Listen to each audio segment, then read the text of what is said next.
नमस्कार मित्रांनो, राज्यात हाय अलर्ट. अनेक ठिकाणी मुसळधार पाऊस आणि गारपिटीचा इशारा. तुमच्या जिल्ह्यातील काय स्थिती? मित्रांनो, हवामान अंदाजची व्हिडिओ पाहण्यासाठी आपल्या चॅनलला लगेच सबस्क्राईब करून बेल आयकॉन प्रेस करा.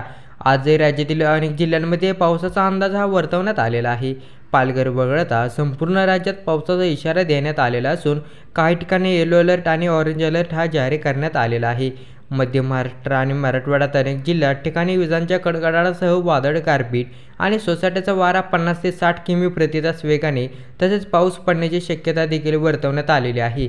पुणे, नाशिक, अहमदनगर, सातारा, कोल्हापूर, धाराशिव, लातूर, नांदेड, अमरावती, वाशिम, नागपूर या जिल्ह्यांमध्ये ऑरेंज अलर्ट जारी करण्यात आलेला आहे. या जिल्ह्यांमध्ये पावसासह गारपिटीचा इशारा हवामान विभागाने देण्यात आलेला आहे. येथे वादळी वारा आणि विजांचा कडकडाट, गारपिटीचा अंदाज हवामान विभागाने वर्तवण्यात आलेला आहे. तर राज्यातील इतर जिल्ह्यांमध्ये येलो अलर्ट देण्यात आलेला आहे. हवामान विभागाच्या अंदाजानुसार राज्यातील उर्वरित इतर सर्व जिल्ह्यांमध्ये वादळी वारा आणि विजांचा कडकडाट होणार आहे, असा अंदाज हवामान खात्याने वर्तवण्यात आलेला आहे.